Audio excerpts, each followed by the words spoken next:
Muito boa tarde, eu sou Ari Plonsky, diretor do Instituto de Estudos Avançados da Universidade de São Paulo.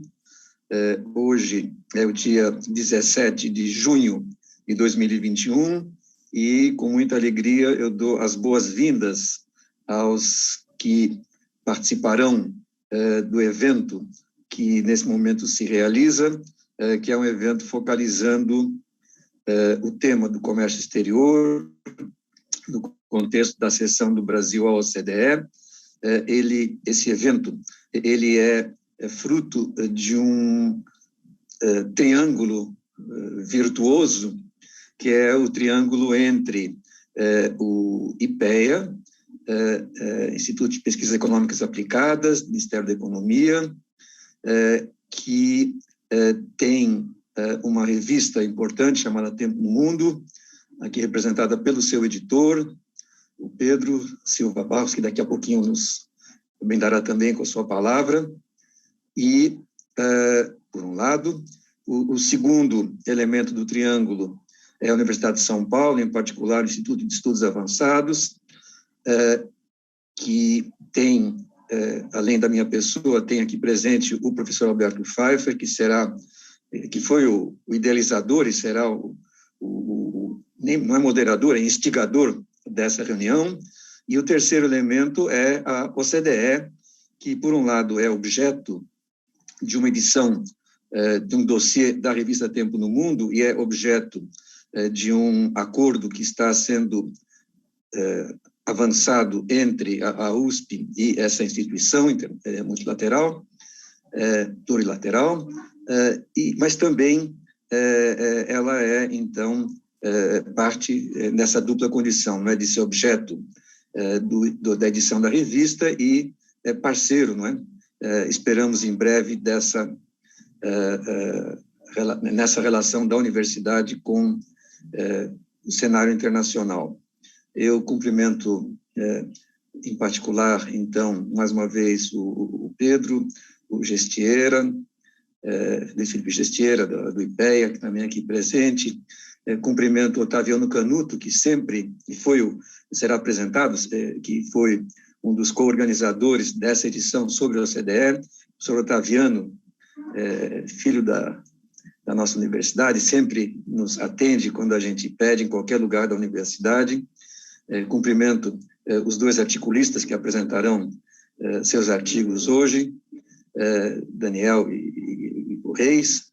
Cumprimento o professor Amâncio, vice-diretor do Museu Paulista, mas basicamente como pesquisador, membro do Instituto de Relações Internacionais da Universidade, Carlos Primo Braga, que nos brindou na semana passada com o seu artigo, e os demais, a Vera Torstensen, querida Vera, sempre presente, e os demais participantes que estaremos juntos daqui a alguns minutinhos para discutir esse tema tão estratégico. Agradeço mais uma vez ao Aziz, ao Sérgio, à Sandra, à equipe do IA, Rafael, que sempre nos ajudam na organização desse evento. Alberto, posso te passar a palavra? Com muito gosto, professor Plonsky, muito obrigado. Uma grande honra estar aqui para a segunda rodada destes seminários sobre a edição da revista Tempo do Mundo, dossiê especial a respeito da OCDE, que se inscreve na aproximação entre o Instituto de Estudos Avançados e o Instituto de Pesquisa Econômica Aplicada, IEA e IPEA, confluindo para o entendimento, a visão, o estudo, a abordagem desta organização chamada OCDE, Organização para a Cooperação e Desenvolvimento Econômico, cuja aproximação com a USP igualmente vem se materializando. Tivemos um grande encontro no dia 6 de maio passado, com a presença do então secretário-geral Ángel Gurria, e agora damos seguimento tanto à formalização do relacionamento, como o aprofundamento das questões e temas que são de nosso interesse. Então, hoje nós temos a segunda rodada dos seminários, baseados nos artigos publicados na Tempo do Mundo, com a presença do professor José Guilherme Reis, com a presença do Daniel Marechal e os 2 outros coautores, que com ele dividirão um dos trabalhos publicados. E o convite para todos que estão aqui na sala Zoom, todos que nos acompanham no YouTube, uma saudação aos que estão aqui conosco, ao vivo, ou depois, posteriormente, quando este vídeo esteja depositado, para que sigam a agenda de atividades relativas à OCDE em desenvolvimento no Instituto de Estudos Avançados, na Universidade de São Paulo, porque temos a confiança de que os temas tratados serão de interesse geral, e aqui a nossa preocupação não é somente acompanhar a formalização do ingresso do Brasil na organização, mas sim a incorporação da agenda desenvolvida pela OCDE no Brasil e o desenvolvimento dessa agenda de parte de uma visão, de parte de um saber brasileiro. Nós acreditamos que temos muito a colaborar nesse relacionamento. Então, com isso, Pedro, eu creio que você possa fazer a apresentação dos autores, você como editor da revista e concebeu o dossiê, e depois das apresentações dos queridos colegas aqui, em particular a saudação ao Otaviano Canuto, já dividimos várias mesas, várias sessões, teremos o debate que serão abrilhantados com a participação da professora Vera Torstensen, do Felipe Gesteira, do professor Amâncio, do Carlos Primo Braga, do Fábio Pajaro, do Ricardo Lima, enfim, de todos que nos acompanham aqui. Bons trabalhos a todos. Muito obrigado, professor Alberto Pfeiffer. É uma grande satisfação para o IPEA participar dessa nova atividade, a segunda, sobre o Brasil na OCDE, relacionada ao número 25 da revista Tempo do Mundo, que trata especificamente desse tema com 13 artigos. Saúdo o diretor do Instituto de Estudos Avançados, professor Guilherme Ariplonski. Lembro que tanto o professor Guilherme como o professor Alberto coordenarão a edição 28 da revista Tempo do Mundo, que tratará das dimensões internacionais das políticas de ciência, tecnologia e inovação, tema relacionado também à parte significativa da nossa agenda com a OCDE. Saúdo os vários autores que aqui participam também da sessão de hoje, né? O Daniel Marechal, autor de um dos artigos do Ministério da Economia, artigo escrito com o Ricardo Lima, que também nos acompanha, e Érico Rocha, e também o José Guilherme Reis, do Banco Interamericano de Desenvolvimento, autor que também fará sua apresentação hoje, e os vários outros autores que já participaram do lançamento da revista, no caso da professora Vera Torstensen, dos nossos debates da semana passada, caso dos professores Carlos Primo Braga e Camila Villar Duran, e os outros demais colegas que acompanham sempre as atividades do IEA, do GACINT, e da articulação nova e cada vez mais fortalecida com o IPEA, professor Amâncio, professor e o colega também, o Luiz Felipe Gesteira. Bem, convido a todos a acompanhar, evidentemente, o número 25, que está disponível no site do IPEA, e também o link, né, nas notícias do IEA a respeito do nosso evento de hoje. São 13 artigos tratando dessa temática do Brasil na OCDE, e convido também a visitarem a nossa chamada atual, que é sobre os desafios da Amazônia, número 27. A chamada está aberta até o dia 31 de julho. Esse conjunto de números, né, tratam, na nossa avaliação, dos temas centrais da política externa brasileira. Agora, a prioridade atual de ingresso do Brasil na OCDE, que tem temas correlatos, como já foi discutido na sessão anterior, tema bastante abordado pela professora Vera Torstensen também, que é as possíveis limitações ambientais a esse processo de acessão também, muito relacionado ao tema dos desafios da Amazônia, né? A política externa, como é sabido, ela deve ser refletida em seu conjunto, né? Então, a gente trata agora hoje sobre o Brasil na OCDE, como durante o ano passado a gente tratou profundamente dos temas relacionados à América do Sul e as relações entre América Latina e China. Isso se refere aos números 23 e 24 da revista, que vão dando corpo a um conjunto de avaliações que são fundamentais para a missão institucional do IPEA, que é apoiar a avaliação e a formulação de políticas públicas e, ao mesmo tempo, articular o conhecimento da academia, vários aqui representados hoje, com os executores de política pública. E aqui, daqui a pouco, a gente vai ter a participação também do conselheiro Fernando Pimentel, que acompanha esses temas a partir do Ministério das Relações Exteriores.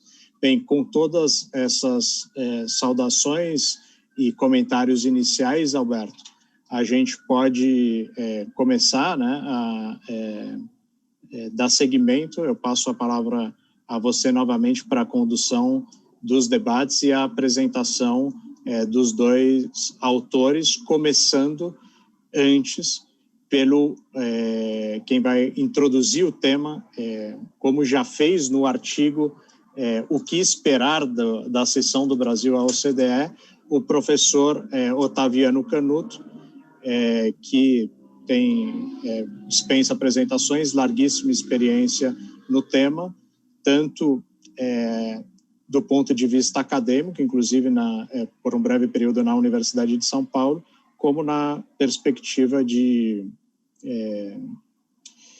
direção em vários organismos internacionais e ordenou esse número com um grande esforço e exitoso esforço, junto com o professor Renato Bauman do IPEA, que na nossa avaliação traz um quadro bastante satisfatório para acompanhar esse tema fundamental para a inserção externa do país.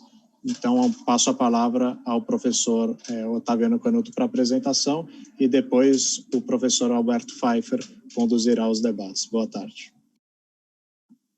Boa tarde a todos. Grande prazer de estar aqui e assim como foi um privilégio também ter essa oportunidade, junto com o Renato, de organizar essa edição. Realmente fomos felizes de poder trabalhar com um conjunto especial de pesquisadores e realmente é uma edição com textos que particularmente achei bem sólidos, né? O Renato já certamente esteve aqui e falou certamente sobre o conjunto. Conforme vocês podem ver lá na revista, o primeiro artigo escrito pelo Renato, ele faz um grande desenho dos temas, né? Ele põe lá desde as visões amplas da floresta da OCDE até a observação quanto ao fato de que a edição trata das árvores, né, que são os diferentes arranjos que compõem o arcabouço institucional da OCDE, né? E o Renato abordou a OCDE enquanto selo de qualidade, né, com consequências favoráveis para quem tem tal selo, em termos de redução de custo de captação de recursos e a indução de adoção de melhores práticas de gestão pública, né? E, ao mesmo tempo, o artigo do Renato, não preciso me alongar nisso, põe lá os argumentos a favor e contrários a uma aproximação formal entre Brasil e OCDE. Eu e o Tiago Ribeiro dos Santos, que é um diplomata, mas escreveu comigo esse artigo enquanto indivíduo, né, com um disclaimer aqui, a gente apresenta uma visão muito, reconheço, muito positiva da adesão de um país em geral ao OCDE, por fatores que vão além do selo de qualidade. O ponto que a gente enfatiza é que é o processo de adoção das instituições que são necessárias para fazer um país um membro da OCDE, que são boas em si mesmas. Tem nosso argumento quanto à favorabilidade do processo, tem o viés de ponto de partida, que é o seguinte, que a evidência mostra que os países, as economias, as sociedades no mundo, onde o grau de desenvolvimento em todos os aspectos chegou ao ponto máximo, são, não por acaso, países onde as instituições são como aquelas da OCDE. Então, há, no mínimo, uma correlação visível entre grau de desenvolvimento, não estou falando apenas em renda per capita, não estou falando apenas mas em outros aspectos da institucionalidade, inclusive das democracias e assim por diante, de qualidade de governança, que a correlação não pode ser espúria. Então, nós argumentamos, Tiago, no nosso artigo, que é o processo, independentemente em si mesmo, independentemente da formalização da entrada, é o processo de aproximação, é o processo de mudança institucional para tornar o país um potencial membro da OCDE que importa em si mesmo, porque ele é bom em si mesmo. Por outro lado, a gente pode dizer que os argumentos a favor e contra que o Renato se refere no texto dele, também pode ser visto como desafio, né? Desafios versus oportunidades. Quer dizer, você tem de um lado o ganho na adequação, mas por outro você tem os desafios que esse processo implica, né? E, aliás, eu e o Tiago, colocamos também ênfase, né, nos riscos de, como se diz em inglês mesmo, de imitação, de fazer de conta, né? De você ter o país aparentando fazer a reforma, sem que, de fato, as instituições subjacentes às reformas estejam em vigor, não é? Esse fazer de conta, evidentemente, quando é o caso, não pode, digamos, levar à incorporação, à adesão, mas, por outro, não trazer os ganhos a que nos referimos associados à mudança institucional. De qualquer maneira, aqui um dos méritos, eu diria, e dessa edição, descontem o viés, por ter sido um dos coorganizadores, é que o leque, a floresta está bem ampla e você tem, na edição, nos 13 artigos, análise de diversos desses desafios também, né, encarados pelo Brasil no processo de adesão e de operação dentro do âmbito da OCDE. Como os dois artigos que nós vamos discutir hoje, o artigo do Daniel Marechal, junto com o Ricardo e com o Érico, debatem um ponto fundamental na relação do Brasil com a instituição, que será o tema das condições adotadas para prover apoio oficial às exportações. A OCDE, já desde o final dos anos 80, tem acordos a esse respeito. O objetivo é sempre reduzir o potencial para jogos de soma negativa, né?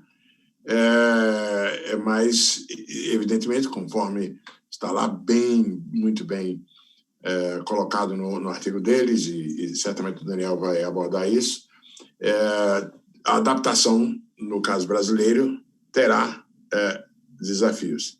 E no caso do professor José Guilherme Reis, né, que escreveu com o André Soares, eles fazem um exercício quantitativo bem rico e variado, comparando as experiências dos 10 países que se tornaram membros plenos da OCDE a partir de 1990, né? Ou seja, Eles nos dão a evidência a respeito do que se pode esperar em termos de avanços, onde mais, onde menos, no caso da membresia plena, né? E eles abordam muito bem justamente o desempenho e a composição setorial de fluxo do comércio. Bom, o ponto, eu não quero, evidentemente,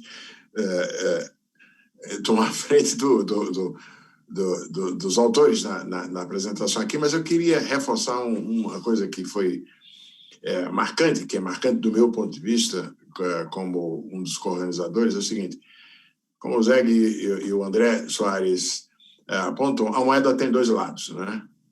Para o país extrair o máximo das reformas correspondentes à entrada na OCDE, reformas domésticas unilaterais também serão necessárias. É isso aí. Muito obrigado e devolvo a palavra para vocês. Foi um privilégio ser co-organizador dessa edição. Obrigado. Obrigado, professor Canuto. É um privilégio para nós termos o senhor aqui neste debate, abrindo de uma maneira tão instigante esta reflexão coletiva. Eu creio que, indo do geral para o particular, nós devêssemos começar pelo professor José Guilherme Reis, que traz uma apreciação mais ampla do processo, né, comparando vários países, e depois passamos para o Daniel Marechal. Pode ser, professor José Guilherme? Claro, muito obrigado. Boa tarde a todos, um prazer estar aqui. Muito obrigado ao Instituto de Estudos Avançados da USP por organizar essa conferência. Muito obrigado ao Canuto, ao Pedro, por todo o apoio nesse processo. O artigo que André Soares e eu apresentamos como contribuição para essa revista, para essa edição da revista Tempos no Mundo, como pessoas físicas, né, como disse o Otaviano, é um artigo, como o Otaviano acabou de escrever, de forma muito clara, um artigo que tenta quantificar, com base no conjunto de países que aderiram mais tardiamente, né, durante o processo de enlargement, né, de ampliação da OECD, o que aconteceu com algumas variáveis econômicas como exportações e investimentos, né? Como que esse selo de qualidade ou o processo como um todo de adesão influenciou o comportamento de algumas dessas variáveis. Eu não preparei PowerPoint, eu aprendi com o Carlos Primo Braga quando éramos colegas do Banco Mundial. Ele gostava de usar a frase "If power corrupts, PowerPoint corrupts absolutely". E eu passei a adotar isso e tento a não usar, mas, enfim, reconheço que pode ajudar em muitos casos. Mas é mais uma ideia de tentar apresentar aqui para vocês qual foi a lógica do artigo, né? E, na verdade, isso começa exatamente quando, ainda no governo Temer, ficou claro a importância do acesso ao OCDE como objetivo de política pública no Brasil. Lá no BID, meu antecessor até no BID, o Antônio Silveira e o André Soares, começaram a olhar para os dados e tentar entender um pouco, ter uma noção quantitativa do impacto que a participação na OECD funciona para os países, né? Então, o que a gente fez, e eu, quando me juntei ali, passamos a explorar várias bases de dados, foi exatamente explorar alguma regularidade empírica associada à obtenção e posse desse selo de qualidade que é a membresia da OECD. O exercício quantitativo que a gente fez foi basicamente o seguinte: comparamos as experiências dos 10 países que se tornaram membros plenos da OECD a partir de 1990, de modo a averiguar se a membresia plena na instituição efetivamente implicou ganhos na atração de investimentos e no comércio externo. E o foco em investimentos e exportações, o comércio externo, tem, claro, a lógica de que é por esse canal, basicamente, esses canais tendem a ser os mais importantes, pelo menos numa primeira abordagem. Nós usamos...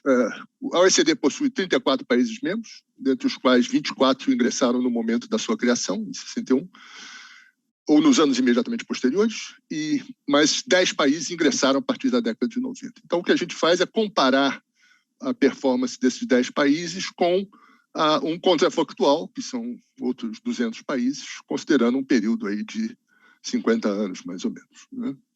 O texto tenta documentar de forma mais detalhada possível a presença dos membros na OECD nos mercados globais, em contraposição à participação dos não-membros. Então, tem toda uma análise descritiva e uma tentativa de mostrar como que, na verdade, esse processo coincide com o processo que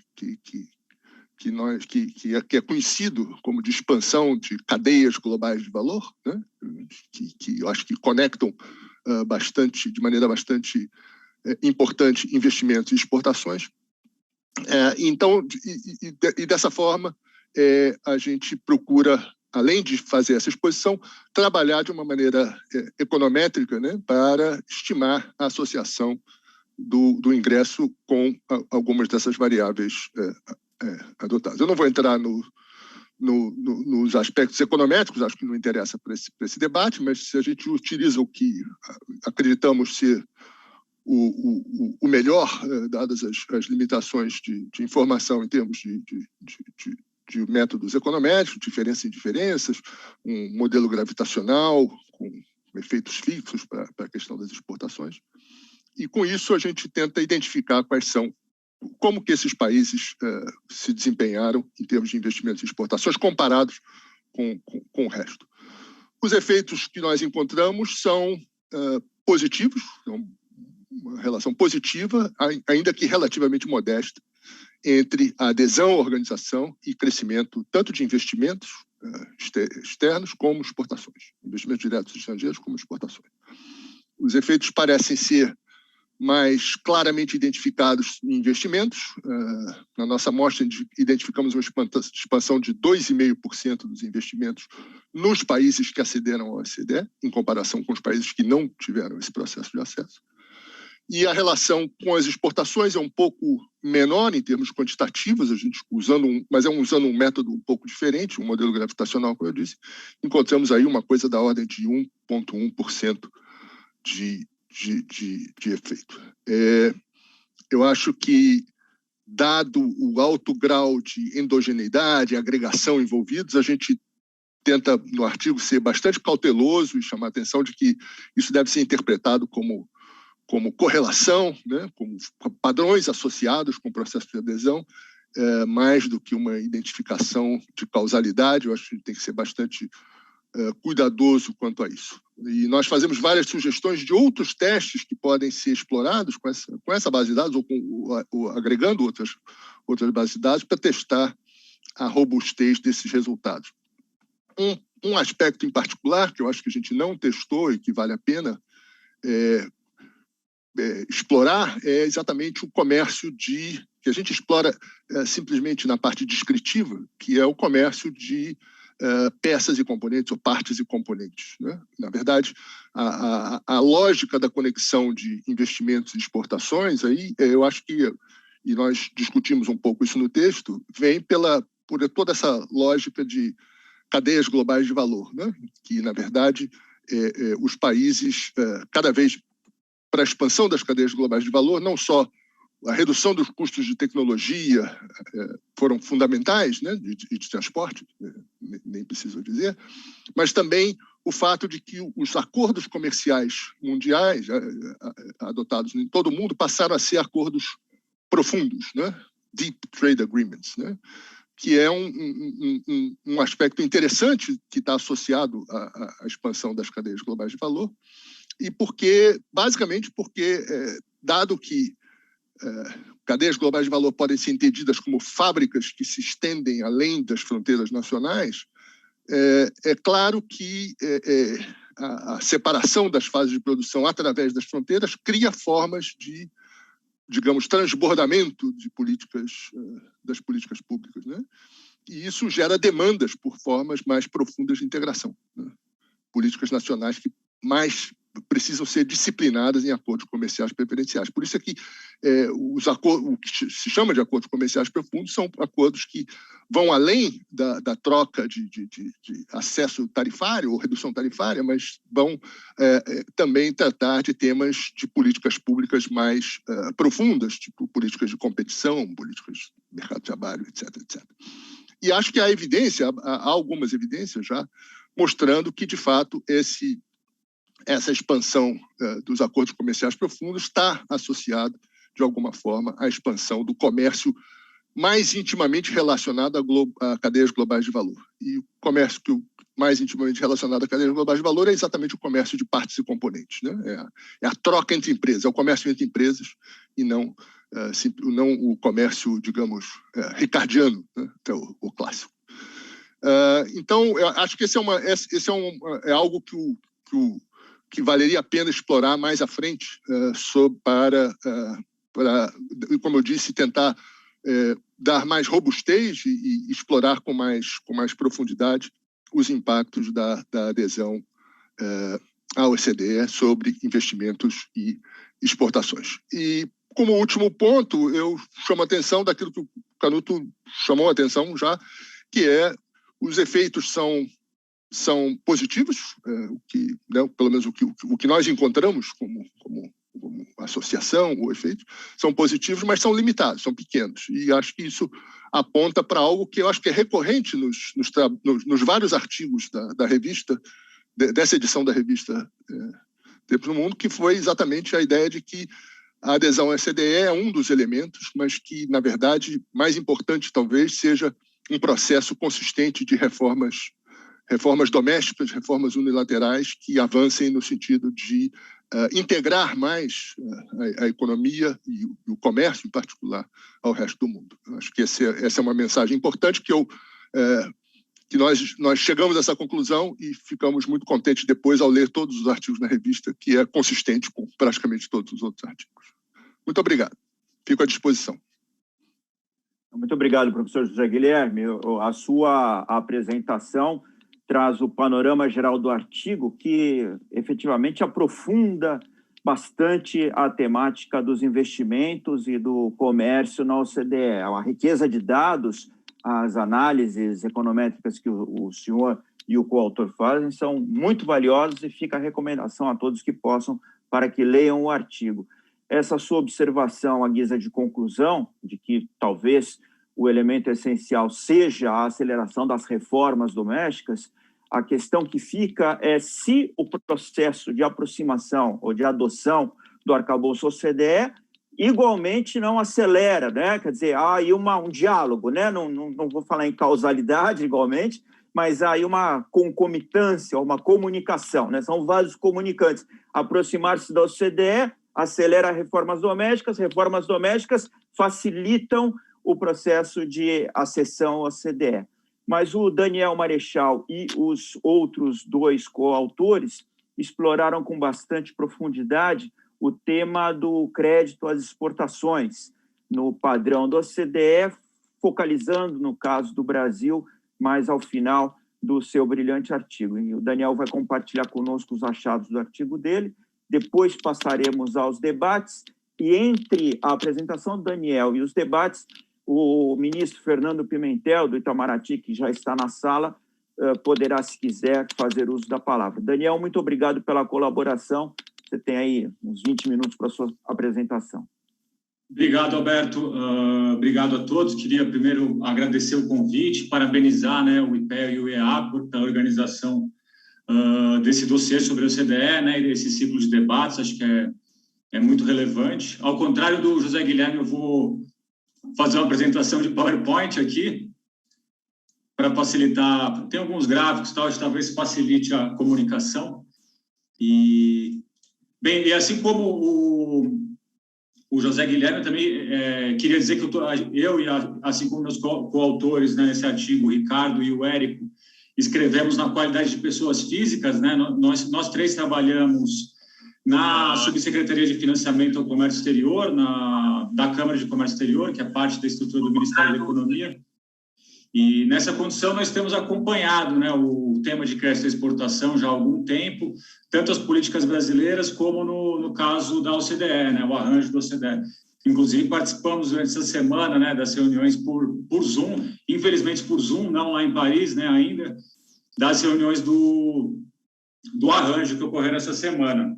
E, bem, a intenção aqui é falar um pouco sobre o arranjo sobre crédito à exportação, né, que é um elemento bastante relevante do chamado Acquis da OCDE, tratar um pouco das mudanças do cenário global de crédito à exportação que tem ocorrido, né, algumas, especialmente com a ascensão de novos players importantes, e depois pensar como a política brasileira de crédito à exportação se insere nesse contexto, né, quais seriam as implicações de uma eventual adesão à OCDE.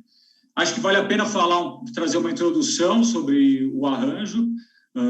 Bom, trata-se de um instrumento que foi estabelecido em 1978 para frear uma guerra de crédito à exportação, né, um jogo de soma zero que ameaçava se agravar entre os próprios países da OCDE, que usavam, né, suas agências de crédito à exportação, chamadas de ECAs, né, do acrônimo em inglês, para subsidiar exportações e assim ganhar mercados, procurando até compensar aquela situação de déficit comercial no contexto de crise do petróleo, etc.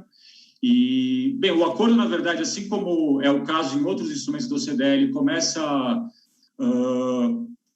bastante específico, trazendo só especificações mais ou menos genéricas sobre taxas de juros, e ao longo do tempo ele vai ganhando maior detalhamento e maior abrangência, né? Vai tendo uma evolução gradual, e hoje ele limita de maneira bastante restritiva, né, a generosidade dos estados no crédito à exportação, né, tentando, na medida do possível, neutralizar o elemento de subsídio do financiamento ou da garantia de crédito à exportação, né, buscando restringir a atuação das ECAs a falhas de mercado, né, tentando limitar distorções ao comércio causadas pelo subsídio. Então, o acordo hoje, né, ele traz disciplinas sobre taxas de juros, metodologia para cálculo de prêmio, prazo máximo de amortização e carência, disciplinas sobre a chamada Tied Aid, né, que são financiamentos de ajuda ao desenvolvimento vinculados à obrigatoriedade de aquisição de bens e serviços do país financiador, né, que pode também funcionar como um canal para desvio dos países em relação às diretrizes. Traz uma série de acordos setoriais, a exemplo do acordo setorial aeronáutico, do qual o Brasil é membro efetivo, como eu vou falar daqui a pouco, além de abordagens comuns sobre diligências anticorrupção e socioambiental, né?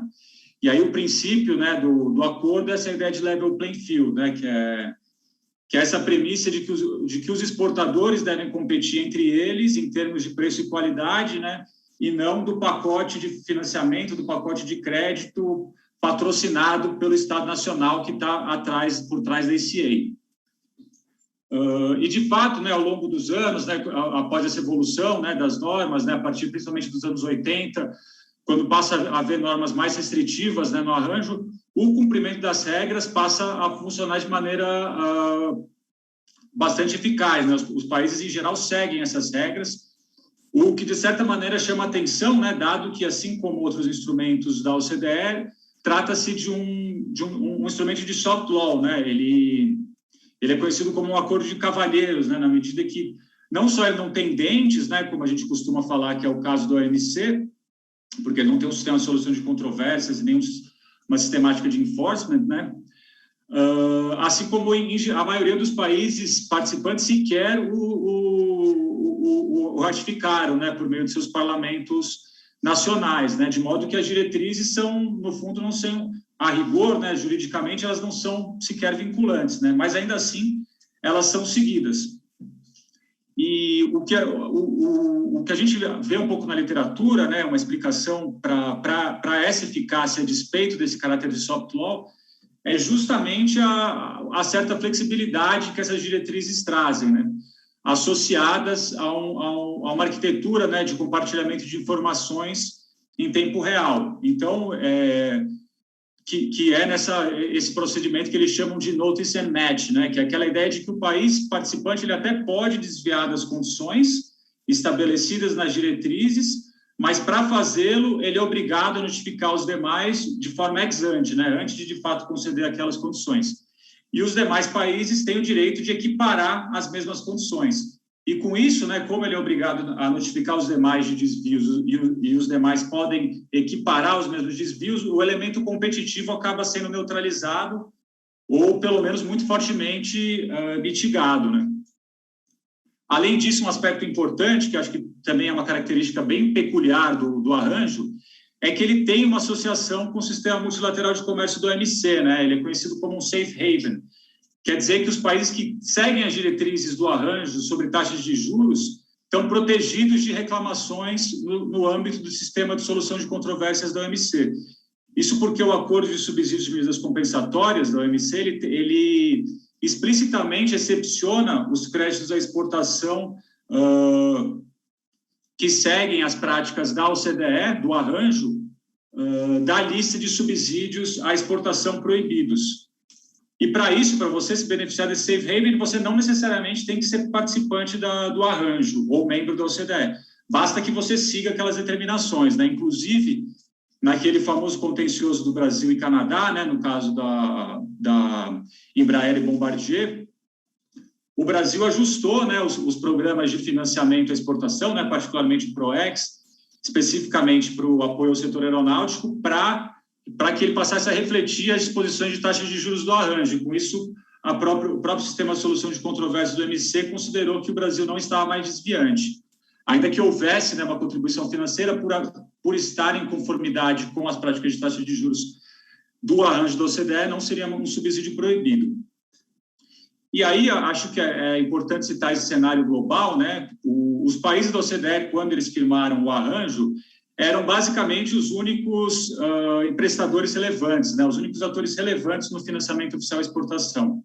E até 1999, mais ou menos, a situação era assim, né? De acordo com o Exim Bank americano, em 99, quase 100% dos financiamentos à exportação com apoio oficial eram concedidos pelos países da OCDE. Um dado que é bem chamativo, né? Em 2015, portanto, né, 16 anos depois, a China sozinha foi responsável por 39% do crédito à exportação no mundo. E, além da China, né, a gente vê aqui no gráfico uma participação também relevante de países de fora da OCDE, especialmente, né, Brasil, Índia, África do Sul, Israel, México e Rússia. Vale lembrar que México e Israel eles são da OCDE, mas não são participantes do arranjo, né, isso também é possível.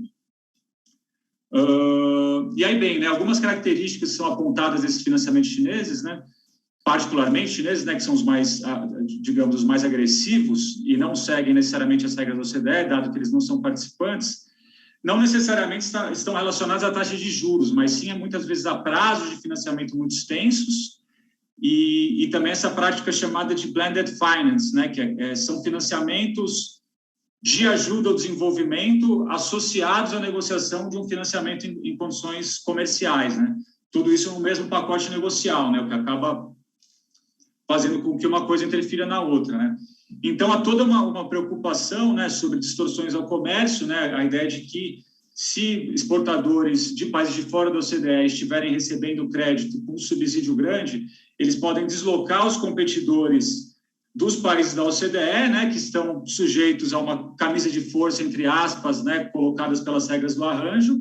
Inclusive, o próprio setor produtivo, né, o setor exportador dos países da OCDE tem sido bastante vocal, né, em relação a críticas, né, às restrições colocadas pelo arranjo, né, que não seriam suficientes para esse cenário de competição internacional mais acirrada, além dessas preocupações com o chamado debt trap, né, essa ideia de que os financiamentos chineses, em especial, né, sem aquela preocupação com as regras de sustainable lending, podem causar lá na frente uma crise de dívida nos países em desenvolvimento, e o que pode até ter implicações geopolíticas, né, no futuro. E aí, diante disso, né, os próprios países da OCDE têm tomado algumas iniciativas, né, tentando se adaptar a esse cenário, né? A primeira delas que eu cito aqui foi até no âmbito multilateral, que foi a criação do International Working Group on Export Credits, em 2012, que decorreu, na realidade, de um compromisso assumido pela China bilateralmente com o governo dos Estados Unidos e que resultou na criação de um grupo de trabalho para discutir a criação de um novo acordo de crédito de exportação que substituiria o arranjo. Esse grupo contou com algumas dezenas de países, né? E é interessante citar que a presidência era até exercida de forma colegiada por Estados Unidos, União Europeia, Brasil e China, né? Então, é uma ideia de que uma representação mais ou menos, uma representação paritária entre países da OCDE desenvolvidos, né, e países em desenvolvimento dos BRICS, né, Brasil e China. No entanto, né, após 8 anos de negociações, né, com várias reuniões todos os anos, até a criação de um secretariado-geral e, bom, todo um esforço que foi feito, o grupo acabou não tendo resultados tão palpáveis, né, e diante de um impasse relacionado ao compartilhamento de informações, né, introdução de práticas de transparência, o grupo acabou optando por suspender negociações, pelo menos até o final desse ano, né? No final desse ano pode haver uma revisão. A declaração de suspensão foi de novembro do ano passado, né? Então, em novembro desse ano seria a revisão. Em paralelo a isso, né, os países, depois dessa tentativa malograda, né, de reformulação do sistema pela via multilateral, né, os próprios países têm adotado algumas iniciativas assim, unilaterais para tentar adotar suas exportações de maior competitividade no que tange ao financiamento oficial, né?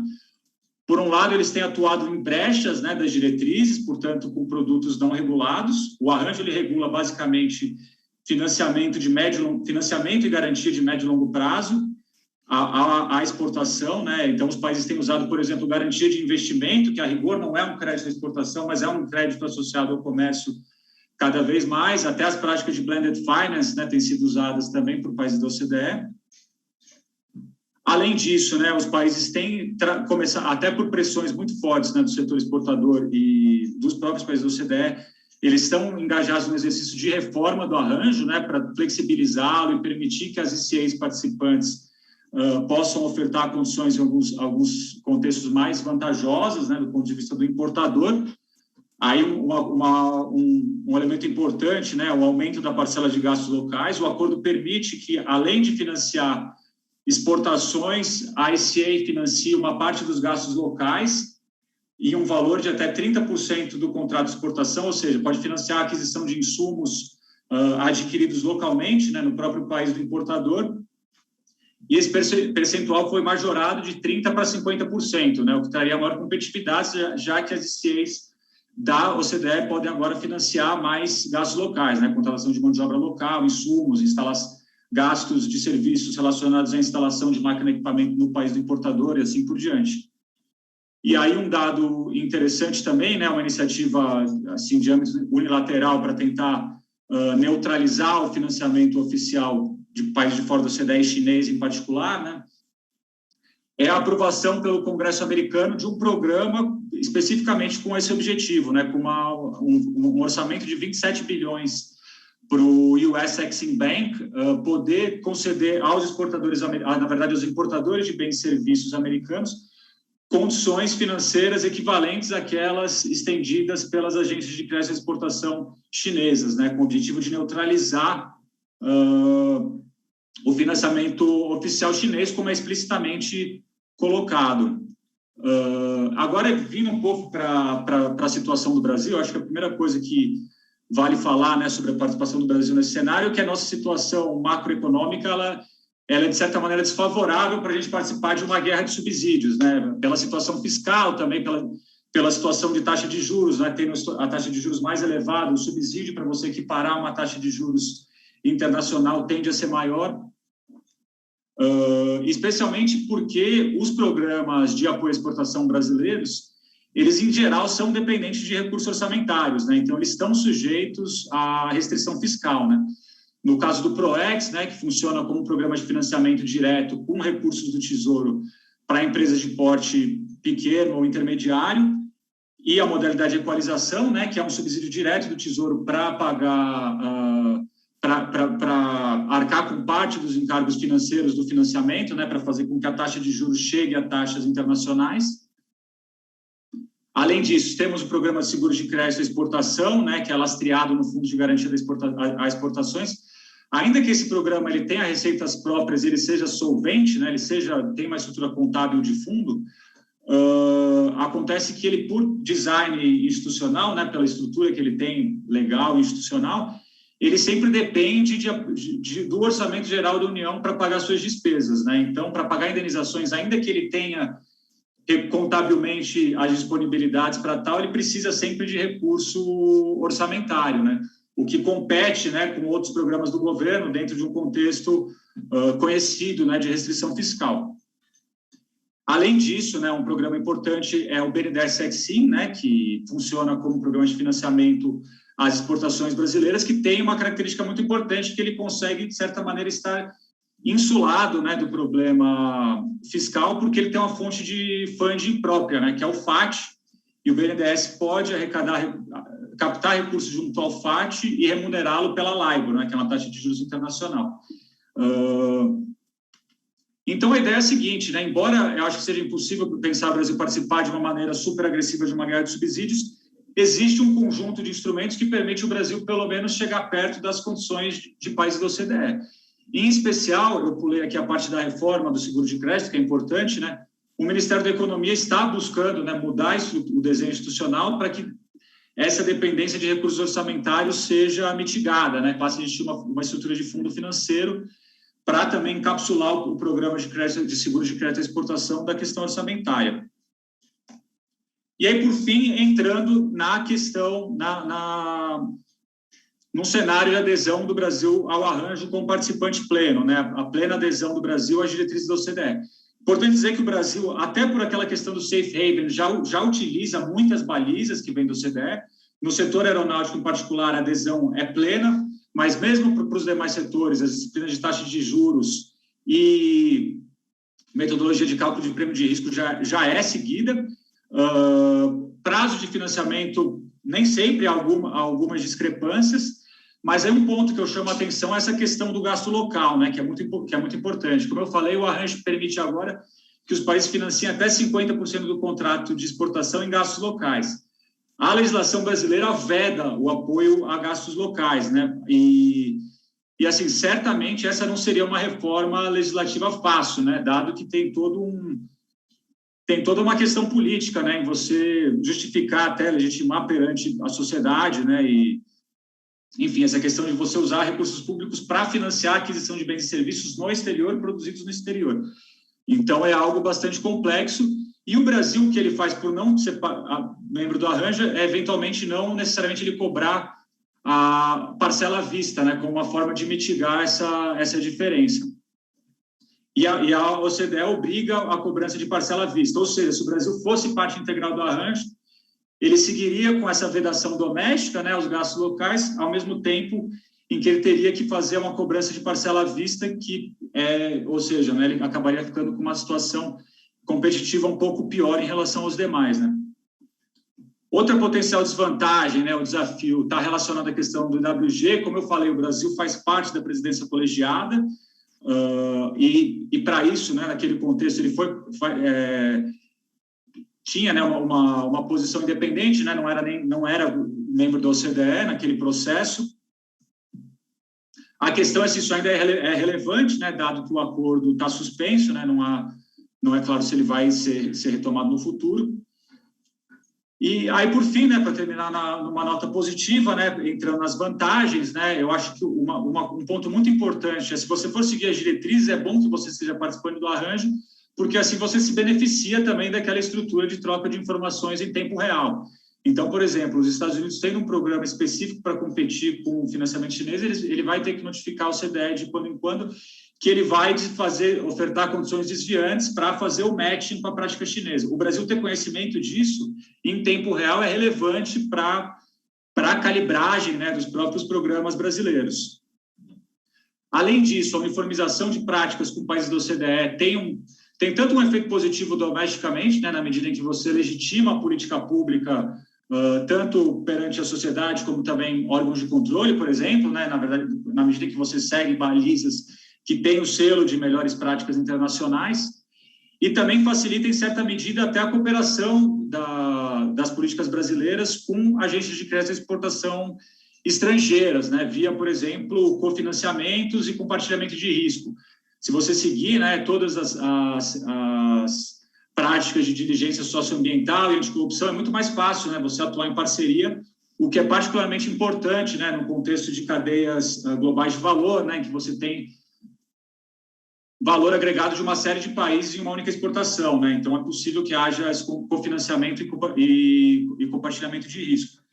E, por fim, eu diria, né, que vale citar, né, que a participação, para ser participante do arranjo, não é obrigatório ser membro da OCDE, tanto que o Brasil é membro do entendimento setorial aeronáutico, embora não seja nem membro da OCDE nem do arranjo, e assim como você pode seguir as diretrizes do arranjo sem ser necessariamente participante, né? E, assim, pensando de maneira mais geral, né, nesse objetivo que está dado de política externa, de acessão ao OCDE, me parece que, assim, a adesão ou o alinhamento do Brasil às práticas do arranjo são uma sinalização importante, né, de compartilhamento com os valores e princípios da OCDE, né, de limitação de subsídios e tudo mais. E, bom, acho que eu falei 20 minutos certinho e eu encerro por aqui. Obrigado. Nós é que agradecemos, Daniel, coautores, pelo excelente trabalho, bastante técnico, bastante profundo sobre esse tema do crédito às exportações. Pelo que eu pude entender, e deixo a pergunta já adiantada para você, Daniel, a adesão a esse arranjo, ela não é uma condição necessária para a acessão ao OCDE. Tanto é que há países que não fazem parte do arranjo, mas são membros do OCDE. É uma vinculação um pouco que à la carte, por setor, por modalidade. Isso talvez você possa explorar um pouco mais na parte dos debates. Ajuda no processo amplo, mas não é necessariamente uma pré-condição. Mas eu não sei se o ministro Fernando Pimentel está nos ouvindo neste momento, creio que sim.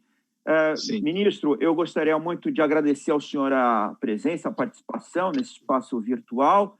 Agradeço em seu nome a dedicação de toda a diretoria e a secretaria, encabeçada pelo embaixador Sarkis, pelo esforço que tem feito na compreensão e na condução do processo de aproximação entre Brasil e OCDE.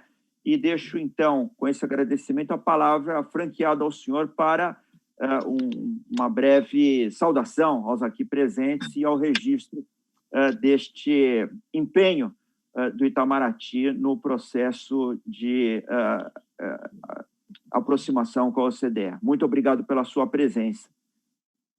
Obrigado. Olha, mais um dado do registro desse empenho, eu estou falando da fila da vacina. Eu estou no carro aqui esperando, mas atrasou muito, achei que ia acabar antes. Eu ainda estou aqui na fila, mas acho que está dando para me entender. Vocês estão ouvindo bem, né? Ótimo. Que bom. Olha, muito obrigado por esse convite. O pastor Sarkis está de outra agenda, mas a gente queria muito participar. Inclusive, pessoalmente, para mim é muito gratificante encontrar vários amigos da minha época em Washington, o Otaviano, o André, o Zé Guilherme, gente com quem eu trabalho aqui também no Ministério da Economia.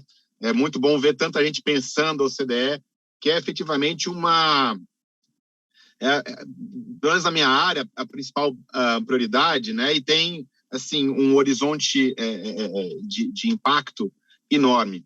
Eu achei, para mim, está claro para todo mundo, né? A importância da OCDE não é só a questão da brand, né? Da marca, são as reformas, é o que você faz para chegar lá. E a gente está trabalhando nisso, acho que é importante ressaltar, mas também tem uma outra coisa, eu quero falar do outro lado da história, que é o seguinte: como o processo também de acessão ao OCDE, que ainda não começou e vai acelerar, mas a gente está trabalhando nessa direção, também ajuda as reformas, né? Ele atua como um catalisador, é uma via de mão dupla, né? As reformas são importantes, digamos assim, é o que vão fazer diferença para a economia brasileira, mas o processo de acessão também, além da marca, ele também catalisa essas reformas de uma maneira importante. Ela faz, de repente, ajuda a gente a ter uma visão de conjunto, meio que tudo ao mesmo tempo agora, e diversas agências do governo entrando mais em sintonia para trabalhar nessas reformas. Eu acho que é um dado muito importante que eu poderia talvez pensar, é difícil de quantificar, né? Mas a economia política, os efeitos de economia política desse processo estão aí, acho que é palpável, dá para notar. E outra coisa importante também, tem muito a ver com a apresentação agora do Daniel Marechal, é o outro tipo de benefício que a gente também ganha com a maior presença na OCDE, e tem a ver justamente, eu vou usar o exemplo justamente do ASO, acho que o Daniel mencionou isso um pouco, mas mesmo que, tudo bem, não é obrigatório, mas tem vários arranjos desse tipo na OCDE, nos quais, se você participa, se um país como o Brasil participa, ele facilita, muitas vezes ele permite que a gente ajuda a definir conceitos importantíssimos para o desempenho econômico brasileiro. Por exemplo, no ASO, um caso típico agora com a pandemia, etc., as companhias de aviação cancelaram ordens de voo, etc., e havia muita disposição, né, de vários parceiros países desenvolvidos, além dessa coisa da competição com a China, de não, vamos começar a subsidiar muito mais, etc. Agora, o Brasil tem muito menos, digamos, usar um termo da moda, bala na agulha, para ajudar nessa subsidiação, nessa localização de financiamento, do que os países, do que os nossos parceiros mais desenvolvidos, Estados Unidos e na Europeia, principalmente. E lá, neste caso, a nossa participação no ASO foi importante, efetiva para moderar, para mitigar, para dar uma, digamos assim, uma meia trava no ímpeto subsidiador dos parceiros, o que também é importante. Claro que a China, fora do arranjo, vai acabar, do sistema, subsidiando muito, acaba desequilibrando, mas no momento agora, por exemplo, os competidores da Embraer estão no sistema, né? Para a gente, num caso bastante específico, fez diferença poder estar num ambiente onde você pode ajudar a definir os conceitos e moldar as regras.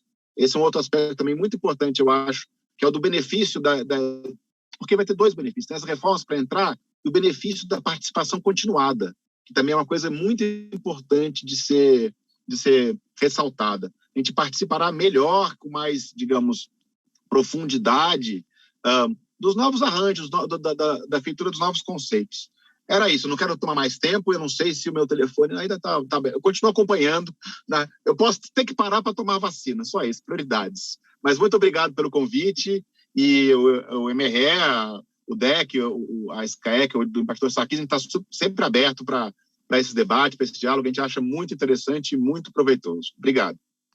Nós que agradecemos, ministro, pelo seu esforço em estar aqui conosco, desejando boa sorte aí na fila, e que em breve nós possamos contar com o senhor para uma apresentação, para um diálogo mais amplo, né, para conhecer um pouco mais do seu trabalho aí na diretoria. O embaixador Sarkis também, o embaixador Cozendey igualmente tem nos apoiado bastante aqui. O senhor salientou esse aspecto do Brasil passar a assumir um papel mais de rule maker, né, de construtor de regras, de normativas, de regulações, de processos, que é o que caracteriza a tarefa precípua da OCDE. E eu creio que isso igualmente será, o senhor enfatizou esse aspecto, mas também um aspecto de amadurecimento da sociedade, do Estado brasileiro, né? A responsabilização da produção de normativas de alcance global, algo talvez mais à altura do papel que o Brasil pode desempenhar no mundo.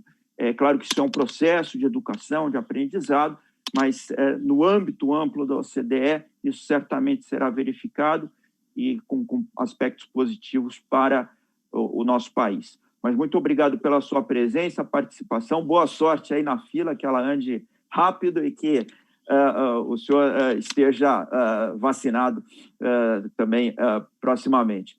Vamos, então, passar para os debates. Eu sei que a professora Vera Torstensen sempre tem uma lista de observações. Então, Vera, acho que nós temos aí uns 25 minutos, 30, entre observações e reações dos nossos participantes. Rapidíssimo. Pegar alguns pontos, né, que foram levantados. A história que o mais importante é o processo, que o Otaviano falou, eu concordo. Para dar uma testemunha, Otaviano, do processo, eu participei, eu acho que o Alberto também, de 17 reuniões que lembro que a Cerex organizou algum tempo atrás. E o que mais me interessava participando desses seminários é ver quem estava presente. Então, tinha gente de municípios que eu não sabia nem que o nome existia. É incrível a penetração. E aí eles levantavam a mão e aquela história, o que eu percebia era a história, né, de ter um rumo, né, de seguir alguma reforma. Puxa, estou fazendo isso, quer dizer, no nível, imagino, no nível de ministério. Foi uma experiência fantástica. Segundo o comentário do Daniel. Daniel, eu que vivi em Embraer, né, dormindo tantos anos em Genebra, olha, se o que está na lista, né, dos subsídios que não são proibidos, não existe a palavra OCDE, né, porque os outros países não deixavam, que não eram membros, mas, olha, eu diria para você que tem um dente fortíssimo, tá? Porque, no fundo, o Brasil tentou, né, argumentar que não era membro da OCDE e, portanto, podia praticar menos, porque ele tinha, né, a captação mais difícil e tal, mas, no final, acabou usando o próprio consenso para resolver o seu problema. Então, eu digo que é um dente que não é... Quando você fala que é voluntário, eu sempre brinco assim, quando essas histórias são voluntárias, tem sempre uma obrigação que é muito mais forte do que voluntário, né? E depois, um pouco no argumento que o próprio Fernando... Eu estava tentando entender onde é que ele estava, o negócio, sabe, eu não consegui enquadrar no lugar do Fernando Pimentel, que é a história de você passar, né, que o Alberto falou, do rule maker, rule taker, etc. Se vocês fizessem uma listinha, depois vocês me ajudam a fazer, que é a história, o efeito que o MAI teve, Multilateral Agreement on Investment, aí o Carlos Braga pode ajudar, o efeito que isso teve dentro da própria OMC, naquele acordo que a gente tentou, né, há anos e anos, falar um acordo de Trade and Investment, né, a importância disso. A importância que você usa de subsídios à exportação do cálculo da OCDE, que entrou na OMC muito mais, de uma forma muito mais forte, né? Tudo que está acontecendo com o meio ambiente hoje, como eu gosto de falar, as malditas métricas, né? As métricas da OCDE, que é um negócio tão difícil e que acaba mordendo, né? Como são os meus marimbondos, que a OCDE não tem dente que nem a OMC, mas ela tem um monte de marimbondos que são esses indicadores, essa métrica, na área de investimento são mais de 400, né? Então, que você tem que seguir, né? A história da taxa, né, das empresas digitais que está sendo discutido são aqueles exemplos que eu acho que vale a pena, porque aí eu acabo, a resistência à entrada do Brasil na OCDE é grande. Se os senhores estão pensando que nós concordamos, achamos que está líquido e feito, não. Tá? Eu tenho acompanhado muitas discussões e olha que eu tenho discussões bastante sérias sobre as vantagens e não desvantagens, né? Então, é um pouco por aí para dar um pouco de testemunho e dizer que todos esses pontos que foram levantados são super importantes. Certamente o processo e certamente você pode fazer parte do rule maker, né, da cozinha que faz essa legislação. Pronto, obrigadíssimo. Não, obrigado, professora Vera. A professora Vera, no seu centro, lá na Fundação Getúlio Vargas, já produziu 4 tomos, 4 volumes sobre OCDE, sobre Brasil. Está indo para o quinto volume. São leituras obrigatórias, atualizadíssimas e que envolvem um enxame de colaboradores que a professora Vera, com enorme maestria, dirige lá na Fundação, na FGV. Eu descobri que são mais de 3.000 publicações por ano, senhores. Só isso daí, se você para acompanhar, você escolhe alguns temas e o resto você dá por feito, porque não tem como, né, seguir. Então, ser desk da OCDE quer dizer ter uma estante enorme, né? Porque é tanto material para ler, para acompanhar, e é essencial, é necessário. Mas eu deixo, então, para o professor José Guilherme e para o Daniel essa reação às observações já acumuladas aqui e depois passamos para o Otaviano. Pode ser, José Guilherme? Você aí pode fazer uma amarração já do que foi falado. E aí passamos, eu sei que o Felipe Gesteira também deve querer fazer alguma observação, o próprio Pedro, enfim, abrimos a palavra para os demais colegas. Rapidamente, eu acho que não tenho nenhuma discordância aos pontos que a Vera mencionou, em particular mencionando a intervenção inicial do Canuto, a importância do processo, mais do que e é um processo dinâmico que se autoalimenta, como você disse, Alberto, também nas suas palavras, e acho que isso é uma coisa que se observa também nos países que aderiram, né? Assim, eu mencionei que nessa quantificação que a gente fez, nós pegamos 10 países que acederam posteriormente, né, no processo de alargamento. Se você olhar esses 10 países, são México, Chile e vários países da Europa Oriental, né? Países da Europa Oriental que realmente são os países onde muito da chamada Fábrica Europa, né, se expandiu, né? Eu me lembro que eu estava no Banco Mundial, fui visitar um país e fazer um trabalho sobre a Macedônia do Norte, né? É o nome oficial hoje. Jogou até futebol hoje. Jogou futebol hoje na Eurocopa. É um país de 2 milhões de habitantes. Eu me lembro que a gente fazia um estudo preliminar de composição de comércio exterior. Chegamos lá, o estudo já estava vencido, porque, na verdade, 2 fábricas de componentes de automóveis, a Johnson Controls e uma outra, tinham se instalado nas últimas semanas e mudou totalmente a pauta de exportações do país. Passou a ser produtos, né, peças e componentes para BMW e para grandes produtores de automóveis. Então, acho que essa é uma característica que, na verdade, como se mencionou, se autoalimenta, né? Quer dizer, é a intenção dos países de se integrarem que alimenta, talvez, a própria acesso ao CDE. Fico por aqui. Perfeito. Daniel, sua reação aos comentários?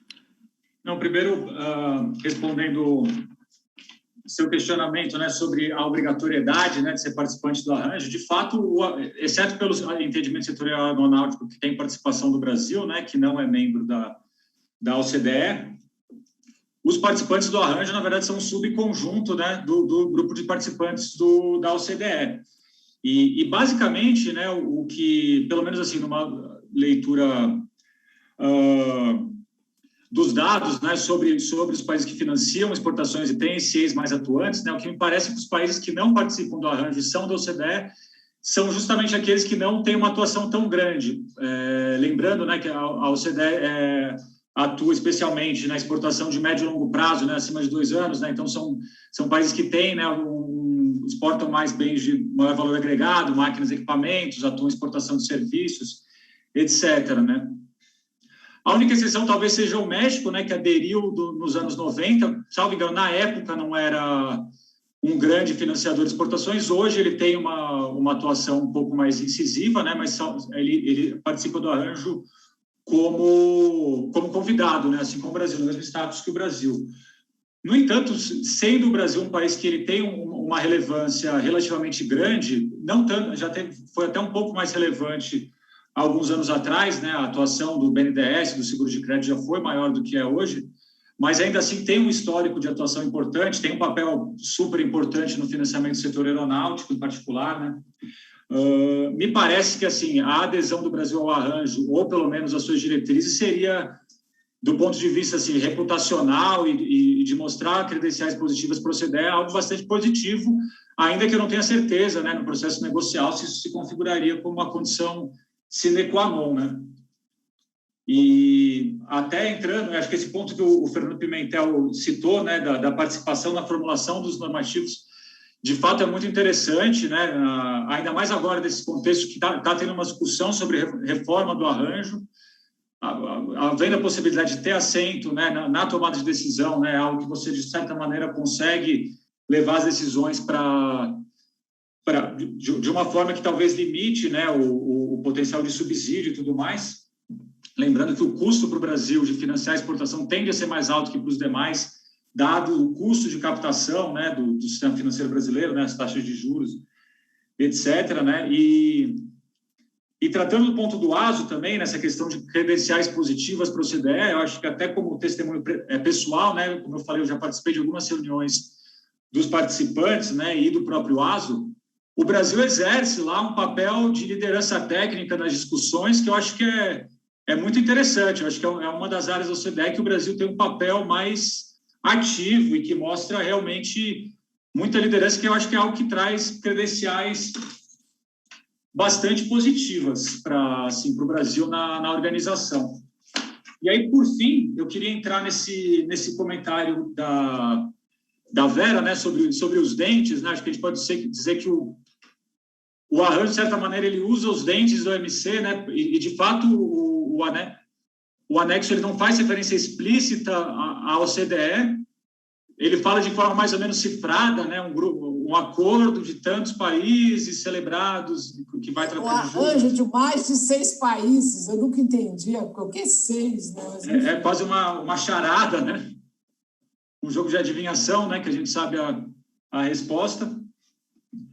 Mas aí, né, pensando nessa questão dos dentes, né, se o sistema de solução de controvérsias da OMC ele é suficiente para disciplinar países participantes, né, pensando principalmente no caso desses novos players, né, que tem alguns textos na literatura, né, que enfatizam muito essa questão da troca de informações em tempo real e do matching, né, que como, principalmente pelo fato de financiamentos à exportação serem protegidos, né, por uma série de sigilos, né, terem muita opacidade em torno daquilo, ser muito difícil você provar que uma transação específica contou com subsídios no âmbito do sistema de solução de controvérsias do OMC, pode ser que esse sistema seja inadequado para lidar com essa nova situação, né, com esses novos players que não seguem necessariamente o arranjo.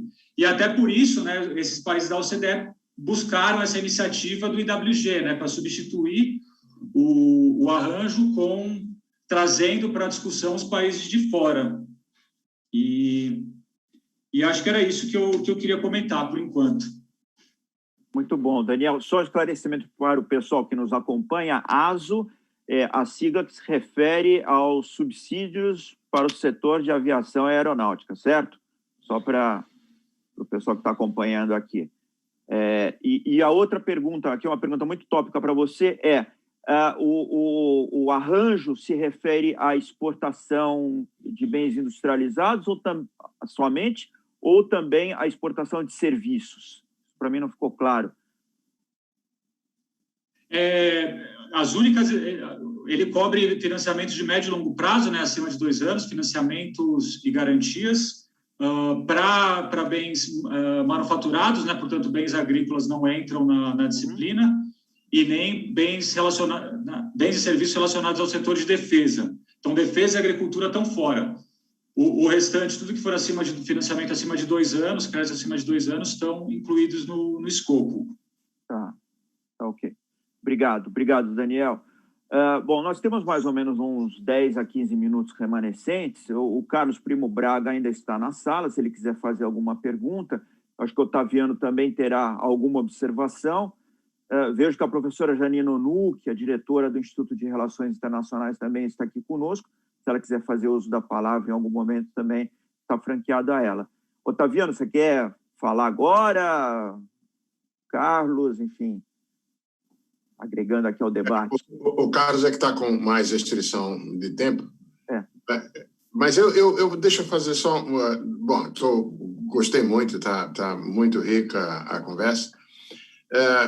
Para reforçar um ponto, há uns 15 anos atrás, o Francis Fukuyama veio ao Banco Mundial e fez uma apresentação sobre a eficácia de segmento de regras por instituições multilaterais. E me chamou muita atenção quando ele observou que, mais do que seguir recomendações de Banco Mundial, de Fundo Monetário ou dessas instituições, o processo de segmento que mais resultados deu, em termos dos indicadores como os que a gente está examinando aqui, foi de adesão à União Europeia. Assim, quantitativamente e tal. O que é que isso torna de notável? O processo de adesão da União Europeia, ele é voluntário. Não é uma questão de obrigação, não é o quiprocó em relação a dinheiro que vem de um banco mundial ou de pacote de socorro do Fundo Monetário. E o ponto é que isso reforça a ideia de que o que importa é o processo, e um processo que seja de adesão voluntária, né? De conformação das regras e instituições domésticas para caber naquele clube. E os países que fizeram a opção de entrar na União Europeia o fizeram com com a adaptação do seu arcabouço institucional de modo a ser parte da União Europeia. Isso é o que dá o resultado. E acho que o paralelo com a nossa argumentação sobre a OCDE é claríssimo. Segundo ponto que eu aproveitaria para fazer é o seguinte, que nada disso é automático e linear, não é? A Hungria entrou na União Europeia, mas isso não impediu que, num determinado momento, de um ponto de vista do conjunto de regras do que é a União Europeia, a Hungria não tivesse um caminho à parte, né? E também se aplica ao OCDE. É evidente que os benefícios de fazer parte da OCDE foram claros no caso do México, tá certo? Não apenas do selo, mas de conformação para tornar possível o que o México explorou na relação com os Estados Unidos através da fronteira norte, mas ficou pela metade, no sentido de que tem toda uma parte... o México não usufrui de todos os benefícios potenciais de ser considerado um país membro da OCDE, em grande medida porque as reformas ficaram pela metade. Ela não se aplica, para confirmar o que o Zé Guilherme mencionou e observou e aborda bem. Assim como também, por exemplo, a Colômbia, que acabou de entrar, ainda nem sequer, digamos assim, usufruiu os benefícios, mas o que a gente assiste lá hoje, que é esse descompasso entre tudo bom na gestão macro, mas uma fragilidade subjacente em termos de insatisfação social e que estourou mais recentemente nos levantes, né, mostra como para dar resultado, o pacote de reformas domésticas tem que ser abrangente o suficiente para, inclusive, ter o grau de inclusão social que, tipicamente, os países da OCDE apresentam. Mas muito boa discussão. Roberto, se eu puder... Sim, Carlos, por favor. Não, pegando o bonde andando, porque eu perdi parte das apresentações, mas só para enfatizar um aspecto que o Zé Guilherme, que a apresentação dele eu tive a oportunidade de assistir, que eu acho muito importante, né? Que é a questão das cadeias globais de valor e comércio em produtos intermediários. Isso é uma área que merece mais atenção, mas eu argumentaria que está muito mais associado, vamos dizer, a medidas unilaterais dos países e eventuais acordos comerciais. Eu até faria a proposição que, no caso do México, por exemplo, NAFTA foi muito mais importante do que se tornar membro da OCDE. Agora, ao mesmo tempo, tanto NAFTA quanto a membresia na OCDE, e isso pode parecer um pouco como aquela questão, o que Winnie the Pooh e Alexander the Great have in common, besides the same middle name, é a proposição de que não é suficiente para você ter um processo de desenvolvimento sustentado, né? Basta ver, esse é um dos pontos que eu faço no meu artigo, basta ver o que aconteceu com a produtividade total de fatores em países como Chile, México e Brasil. Todos esses. O Chile muito mais no contexto de uma abertura unilateral, o México muito mais no contexto de NAFTA e entrada inicial na OCDE, e, no entanto, todos esses países têm um desempenho muito parecido com o do Brasil. Ou seja, a produtividade total de fatores, na realidade, tem um desempenho negativo nas últimas 2 décadas. E o porquê disso é porque há distorções nesses mercados. O caso do México é muito parecido com o caso do Brasil, um setor informal que tem um peso tremendo na economia e que vai continuar a trabalhar independentemente das regras do selo de qualidade da OCDE. Então, isso é algo também que a gente tem que ter em mente para entender quais são as implicações da membresia. Não é uma bala de prata. Sem dúvida, ajuda, mas é algo que a gente tem que entender no contexto mais global do processo de desenvolvimento. Obrigado.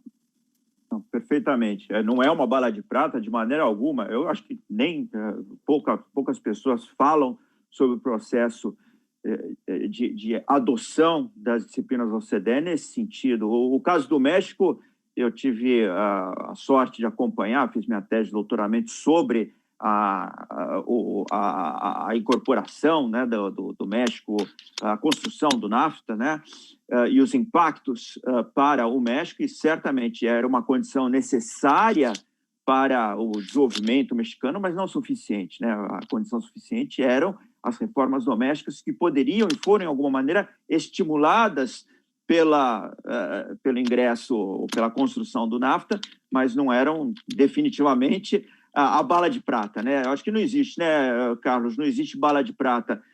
Existe a construção interna, né, desta transformação da sociedade, da mentalidade. Isso é o processo, né? Isso leva tempo e nós temos aqui catalisadores. A OCDE pode ser um catalisador, um estimulante, um marco, uma referência, mas não é a solução dos problemas, né? A solução dos nossos problemas está em nós mesmos.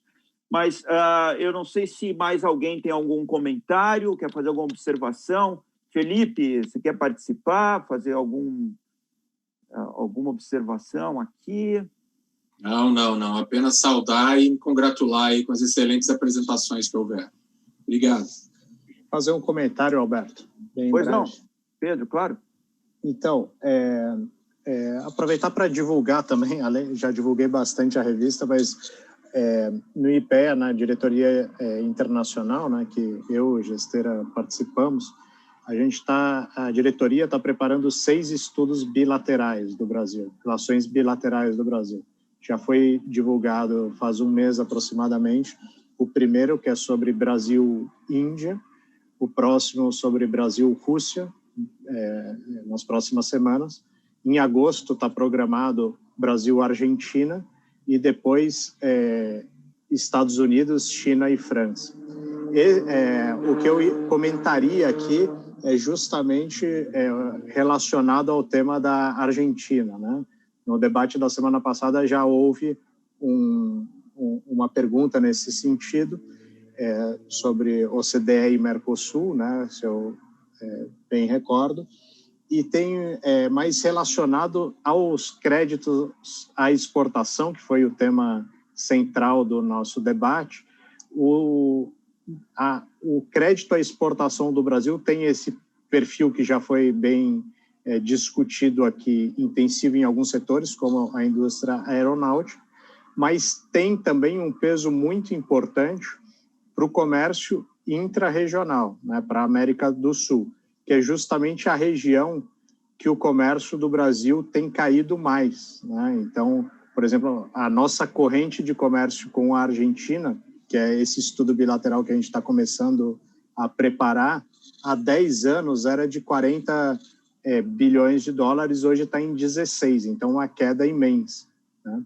Então, 60% de queda entre 2011 e 2020, que foi um ano atípico, evidente, mas foi no período da pandemia, o nosso comércio com a Argentina caiu mais ainda. Aí, pensando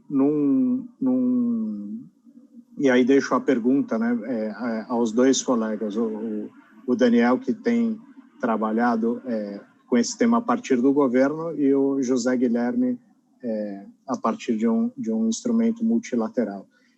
Sem crédito, as nossas exportações para a América do Sul tem um perfil que é diferente das nossas exportações para os países membros da OCDE, enfim, mas as regras vale para tudo, né? Inclusive para as exportações para países externos à OCDE.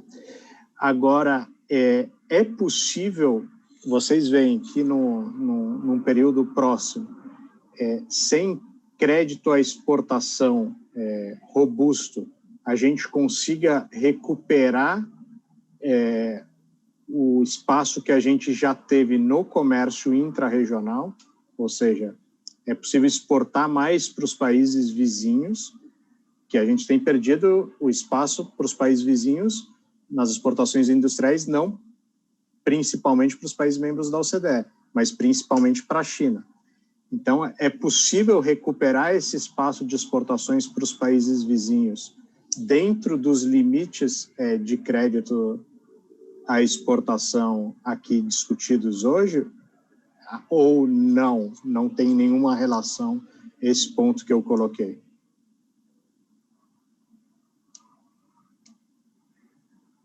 Daniel, você quer começar? E já aproveitar para fazer teus comentários finais também? Já estamos chegando ao término do encontro. Não, sim, posso comentar brevemente, né? Acho que vale até citar que o Mercosul tem algumas regras que limitam a concessão do apoio oficial a exportações, né? Na realidade, tem uma resolução do Conselho do Mercado Comum que permite que se financie, que haja apoio oficial somente para exportações de longo prazo de bens de capital, né? O que já é um aspecto relevante, né? Porque limita, né, a capacidade do apoio oficial no âmbito do Mercosul. Mas eu entendo que sim, né? Eu acho que vale citar, né, que até uma das diretrizes, né, que o Ministério da Economia está perseguindo nessa iniciativa agora até falando um pouco mais como servidor do Ministério da Economia e não tanto como, né, não tanto como escritor do artigo, né, mas assim, a iniciativa que a gente está trabalhando, ela tem a diretriz, né, de estimular o financiamento privado, né, de buscar formas para fomentar cada vez mais que haja funding e até seguro de crédito privado no fomento a exportações. Eu acho que sim, isso deve ter um papel importante, né? Acho que a gente conseguir estimular que, dado até a limitação que existe para o apoio oficial no âmbito do Mercosul para o financiamento à exportação, que instituições financeiras, seguradoras privadas tenham uma atuação a maior possível. Acho que é um elemento importante, sim. Não sei se é capaz de resolver a situação, né, dada pressões competitivas que existem, né?